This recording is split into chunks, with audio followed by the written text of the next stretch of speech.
Con nuestra compañera de tareas, Perla Silguero. Buen día, Perla. Buenos días, Marcos, Carlos, a los teleoyentes. Y finalmente la Corte ha rectificado tras el pedido de reposición planteado en este caso por el abogado, la jueza de ejecución Ninfa Torres, por 5 votos de los ministros Víctor Ríos, que fue el proponente, Alberto Martínez, Antonio Fretes, Luis María Benítez Riera y César Dicel, que la suspensión sea con el sueldo básico. Votaron por mantener la primera decisión, en este caso sin goce de sueldo, los ministros Manuel Ramírez Candia, Carolina Llanes, César Garay Cucolillo y también en este caso el doctor Ramírez Candia, Carolina Llanes, César Garay son los, y también el doctor Eugenio Jiménez Rolón, porque sea en este caso sin el salario básico. Escuchemos entonces ambas posiciones y lo que resolvía los ministros de la Corte en la sesión plenaria. Su inclusión dentro del sumario o la inclusión dentro del sumario correspondiente de todos los jueces que tuvieron acceso al expediente judicial. Esto fue permitido todos los antecedentes en formato digital a todos los ministros y queda a consideración del Pleno de la Corte. Ministro Ramírez Candia. Me permite, presidente. Bueno, el recurso de reconsideración se justifica en base a 3 cuestiones. En primer lugar, se impugna la decisión de la Corte de acusar o remitir al jurado de enjuiciamiento, señalando de que la Corte actualmente ya no tiene competencia acusatoria ante el jurado, lo cual es cierto, pero sí puede remitir para que el jurado haga uso eventualmente de su competencia oficiosa. Por lo tanto, ni siquiera se vincula al tema de la suspensión. En segundo lugar, se justifica en una situación personal de la magistrada, que es una enfermedad que padece, que tampoco se vincula a su actividad funcional. El tercer argumento sí se vincula a su actividad funcional y hace referencia a la disposición del artículo 239 del Código de Ejecución, en donde se cuestiona la interpretación que hizo la Corte para la suspensión. En definitiva, se parte de los diferentes supuestos que habilitaría la concesión del arresto domiciliario, etc. Y efectivamente la Corte lo que hizo es analizar esa situación y concluyó de que no se daban las condiciones o los presupuestos legales para la concesión de ese arresto domiciliario. Y repetimos ahora de que los elementos que justificaron es primero la veracidad del informe, en segundo lugar la gravedad de la enfermedad que no concurría, y en tercer lugar, que algo que agregamos, una cuestión de hecho, que si una persona está enferma tendría que ir a un lugar de asistencia médica y no a su residencia.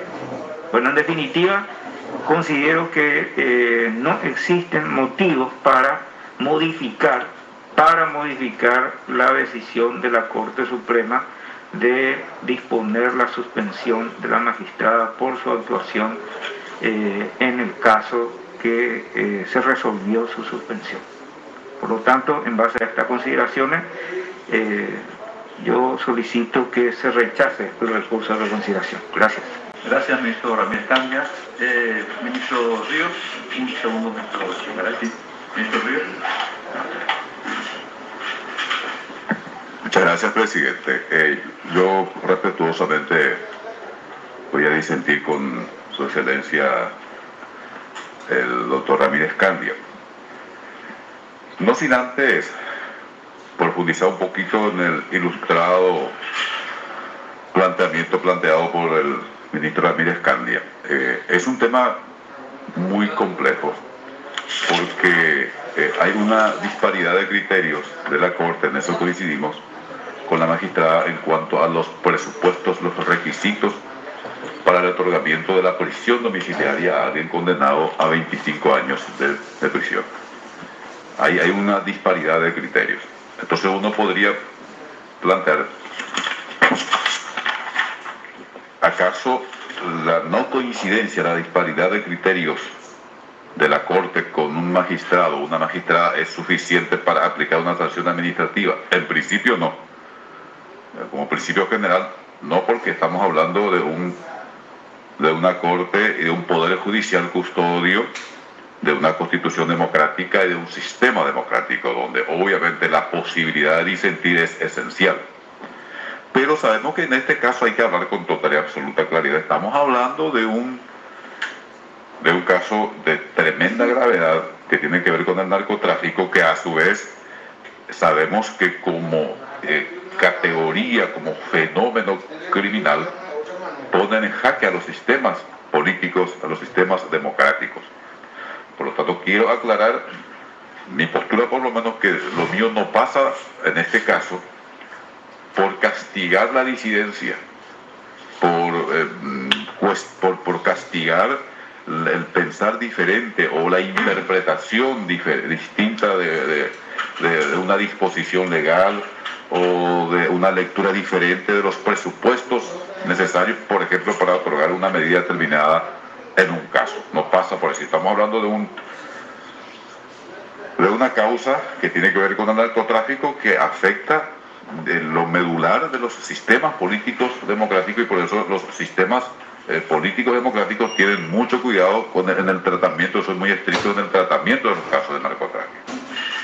Por eso considero que es pertinente la suspensión. No así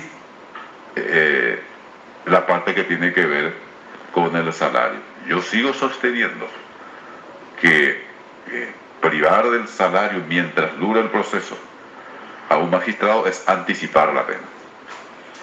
Yo creo, en ese sentido, quiero ser muy estricto en la aplicación de lo que dispone la Constitución Nacional, que habla de la posibilidad de la suspensión. Por lo tanto, creo que avanzar en lo que tiene que ver con la suspensión, con la privación de la remuneración que le corresponde a un magistrado o una magistrada, es adelantar la pena. Y esto no hay que perder de vista lo siguiente, hay que contextualizar. Un magistrado o una magistrada en principio no puede realizar ninguna otra actividad.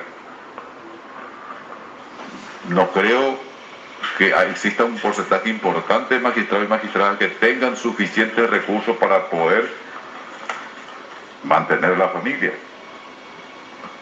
Entonces, si uno, mientras se desarrolla la suspensión, aún está en vigencia el principio de la presunción de inocencia, pero ya lo castiga privándolo de un elemento central, vital, que tiene que ver con la vida, con la manutención de su familia, con su vida como persona, yo creo que afecta a la dignidad humana. Y en todo caso lo que se debe hacer es, en este caso el jurado de enjuiciamiento del magistrado debe acelerar el proceso para definitivamente lo antes posible tomar una decisión final al respecto. Y cierro con esto. Estuve accediendo a un caso que me comentaron de alguien que efectivamente fue suspendida sin goce de sueldo, y tuvo que pasar las de Caín, tuvo que realizar actividades que en principio dicen, ¿por qué el Estado Social de Derecho tiene que someter a determinadas condiciones de vida, así sea temporal, a un magistrado o una magistrada, mientras todavía no fue condenada, mientras todavía no recibió una sanción? Entonces, por eso, con estos argumentos, señor presidente, sus excelencias, yo planteo la modificación parcial, y que, así como hemos tomado ya una decisión similar en otros casos, que la magistrada, mientras dure el proceso, pueda percibir la remuneración básica, que ya el doctor Martínez Simón ya explicó muy bien en su momento. Esta es mi propuesta y mi respetuosa disidencia con el profesor Ramírez Candia. Gracias, ministro Ríos. Ministro Garay. Ya. ¿Alguien más quiere hacer uso de la palabra? De lo contrario, podemos entonces, a consideración del Pleno, las dos posturas que en realidad difieren solamente en cuanto a el salario respectivo. Exacto. Confirmar la resolución, salvo en la parte del salario, donde por la propuesta está por confirmar in totum y la otra por hacer lugar a la reconciliación en cuanto al salario básico. Ministro Garay. Señor presidente, muchas gracias. Por la confirmación in totum, recordando, por lo que acabo de escuchar, que la ley de enjuiciamiento establece la potestad jurídica de suspender con o sin goce de suelo, según la gravedad del hecho acaecido. Por otro lado, hay que remontarse al antiguo derecho romano, donde el procurador ad litem tenía la potestad de medidas cautelares, que luego se van a denominar procedimentalmente las medidas cautelares, que son dictadas in audita pars en latín y al tiempo que pueden ser modificadas, revocadas, etcétera, etcétera, según las circunstancias. Entonces, esas medidas cautelares no implican ni conllevan bajo ninguna circunstancia alguna suerte de prejuzgamiento y menos todavía anticipo de condena, por lo menos en 2500 años que tiene el derecho que viene de Roma no se hace así. Yo mantengo la posición, el hecho acaecido es extremadamente grave, ha sido explicado de manera irrefutable más allá de la interpretación que se pueda hacer, que tengo entendido que está por completo cercenada en el ámbito penal. Entonces, un artículo que se citó recién. Entonces, con estos y otros muchos fundamentos que abonan esta convicción jurídica, esta es mi posición, señor presidente. Muchas gracias, señor presidente. Gracias, ministro Garay. Ministro Antonio Fretes, su voto al respecto de las dos posturas. ¿Confirmar in totum o modificarlo? Su micrófono, ministro. Mi postura siempre estuvo por la posición que puso el ministro Ríos, el doctor Herrera también, o sea, el cobro parcial de su... Esa es mi posición, presidente. Gracias, ministro. Ministra Carolina Llanes. En este caso, estoy por la posición del ministro Ramírez Cándido. Muchas gracias, ministro. Ministro Martínez Simón. La posición del ministro Ríos. Muy bien, ministro Jiménez Rolón. Gracias, presidente. En realidad, quería yo fundamentar mi voto y la verdad que coincido totalmente con lo planteado por el doctor Garay, que de otro modo no existirían las medidas cautelares. Y la Corte tiene el criterio sentado desde hace ya un tiempo de que se decidirá la cuestión dependiendo de la mayor o menor gravedad de cada caso. En este que se presenta ahora a decisión, creo que estamos ante algo de mucha gravedad. Por tanto, por los fundamentos expuestos por el ministro Ramírez Cándido y el doctor César Garay, voto por la moción del doctor Ramírez Cándido.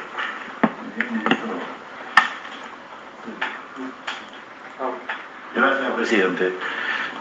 Voto por la moción que siempre he sostenido, presidente, hace años, que es estén con el salario básico. Así es, presidente. Muy bien, ministro. Yo en este caso también me adhiero por el salario básico. En este caso entonces tenemos 5 votos por revocar en la parte, parcialmente en la parte del salario y mantener la suspensión. 5 votos a favor de revocar la parte de esto, entonces queda con el salario básico la sanción o la medida cautelar en este caso. Lo escuchaste aquí en PDS. Lo que resolvían de esta manera en mayoría entonces los ministros de la Corte Suprema de Justicia con relación a la situación de la jueza de ejecución Ninfa Torres. Por otro lado, en estos momentos se están abordando la nota, en este caso el oficio del enjuiciamiento de magistrado con relación a la decisión de remoción de la jueza Tania Irún. El presidente ha informado de que la misma ha planteado una un recurso de reconsideración y también una acción de inconstitucionalidad. En este caso, el ministro César Garay ha solicitado que se designe a alguien de manera interina, teniendo en cuenta los juicios que están previstos. Decía también el presidente César, dice de que esta información no llegó de manera oficial por parte de la Sala Constitucional ni tampoco del Jurado de Enjuiciamiento de Magistrados, sino que ha informado en este caso que la interesada en este caso ha informado de esta situación. En estos momentos está hablando el ministro Alberto Martínez Simón con relación también a la propuesta realizada por el ministro César Garay Sucolillo. Vamos a escuchar lo que está manifestando. Tendríamos que ejecutar independientemente que después eso por algún recurso que tendríamos que recibir del mismo órgano y por el mismo conducto, también oficialmente se pueda rever si es que cabe, o si eventualmente la acción de inconstitucionalidad que prevé el artículo 36, que según la información remitida por la misma interesada planteó, podría eventualmente rever, eso se verá en su momento. Sí. Pero apoyo también la moción suya de ejecutar la resolución del jurado y nombrar, como mencionó el ministro Garay, a un interino para la atención del despacho. Gracias, presidente. Gracias, ministro. Entonces, ministro Jiménez Rolón. Solamente, presidente, para acompañar lo que ya ha mencionado el ministro Garay y ha sido ratificado por el ministro Martínez Simón. Por mi parte, también estoy de acuerdo con eso. Muy bien, entonces la propuesta es designar a la que le sigue turno o al juez que sigue en turno para que interine hasta el... Nueva decisión del Pleno. Sería el 31 de diciembre, ¿verdad? Cine día, hasta nueva decisión del Pleno, presidente. Sí. Muy bien, entonces, queda a consideración del Pleno. Hasta nueva disposición. Muy bien, queda entonces resuelto eso en ese sentido, designar al que le sigue en turno hasta nueva disposición del Pleno de la Corte. Continuando con el orden del día, tenemos la nota número, la fecha 9 de diciembre del 2021 por los miembros. Digo bien, es que sea designada la que le sigue en orden de turno en dicho juzgado hasta que finalmente se tenga una información también por parte del Jurado de Enjuiciamiento de Magistrados con relación a este recurso de reconsideración y también una decisión con relación a la acción que ha planteado, que según mencionaron en este caso ha sido informada por la misma y no por ni por el jurado ni tampoco por la Sala Constitucional recibieron. Entonces, de esta manera que se ha hecho lugar a lo informado por el Jurado de Enjuiciamiento de Magistrados, quien ha enviado un oficio informando esta decisión de remoción de la jueza, en este caso, ex jueza Tanero, Carlos. Perfecto, o sea, Perla, para aclarar, el jurado entonces, la Corte fue notificada entonces de la suspensión. Sí.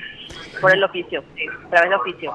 ¿De la suspensión o de que fue echada? de la remoción. De la remoción. De la remoción. Entonces, la Corte ya efectiviza esa remoción, hace efectiva esa remoción y ya le designa entonces a la como interina a la jueza que le sigue en orden de turno. Y ella comunicó que presentó una acción de inconstitucionalidad y una reposición contra esa decisión del Jurado de Enjuiciamiento. Sí, un recurso de reconsideración ha presentado el 9 de diciembre pasado y también ha planteado una acción de inconstitucionalidad. Eso es lo que ella informó a través de la Secretaría General al Pleno, pero esa información no llegó de manera oficial, solamente el oficio sobre su remoción. Entonces, en base a eso, se ha resuelto entonces hacer efectiva esa resolución hasta que se informe de lo contrario. A ver, esto entonces, Perla, una vez ella sea notificada la decisión de la Corte, ya no asiste al despacho. No. Correctísimo. ¿Alguna otra novedad? Es lo que tenemos por el momento. Perla, llama la atención esa posición del cobro con salario, o sea, no es que llama la atención, sino hay una variación de la postura de algunos ministros. 5-4, ¿verdad? 5-4. Con el salario básico a la jueza que le favoreció al narco. ¿Vos tenés, Perla, discriminada la votación? Sí, mencioné antes de pasar al audio, voy a reiterar nuevamente. Votaron por, en este caso, la suspensión con el salario básico, Víctor Ríos, que fue el propinante, Alberto Martínez Simón, Luis María Benítez Riera, Antonio Fretes y César Diesel. Por la confirmación de manera unánime por la decisión de la suspensión sin goce de sueldo, Carolina Llanes, Manuel Ramírez Candia, Eugenio Jiménez Rolón y Manuel Ramírez Candia, obviamente, que fue el que propinó y mantuvo esa decisión, al igual que César Garay Sucolillo, que fue el que también por la gravedad de lo ocurrido, inclusive luego de culminar la votación, decía el ministro Manuel Ramírez Candia, así se premia a tomar ese tipo de decisiones, ¿verdad? Obviamente molesto por la mayoría que ha resuelto que sea con goce de sueldo básico. Ramírez Candia, Jiménez Rolón, Carolina Llanes y César Garay. No, Garay es por la suspensión sin goce, sin nada. Claro, y Ramírez Candia y Carolina, todo ese grupo es de Jiménez, son 4 que están. Ya, acá, Sucolillo, Garay. ¿Podés reiterar, Perla, para que anote bien acá, Marcos? Manuel Ramírez Candia fue el propinante. Sí, Ramírez Candia. Carolina. Se le unió César Garay Sucolillo, que dijo también algo. Por la gravedad de lo ocurrido, lo resuelto. Carolina Llanes también y Eugenio Jiménez Rolón. Sí. Por último. Bueno, perfecto. ¿Alguna otra novedad, Perla? Es lo que tenemos, señor. Bueno. Y de los nuevos... Espera, de los otros. No, todo todavía. De los nuevos, bueno. De los nuevos, el que cambia los que cambia de postura son Víctor Ríos, que viene loco en esa postura de el sueldo básico, y Martínez Simón es el que... Y Fretes. No, Fretes va aquí allá. Sí, exacto. Depende de la... No, pero ese es el criterio que ellos mantienen. Pero nada, depende de la gravedad. Digo, más grave de esto, pero así mismo. No existe más grave que esto. Así mismo. Liberarle a un narco. Eso es básicamente lo que iba a ocurrir. Así mismo. Bueno, perfecto. Señores, dale, Perla, gracias. Lo escuchaste aquí en PDS. Ganó acá la posición Víctor Ríos. Víctor Ríos le sigue Martínez Simón, Fretes Diesel y Benítez Riera, que siempre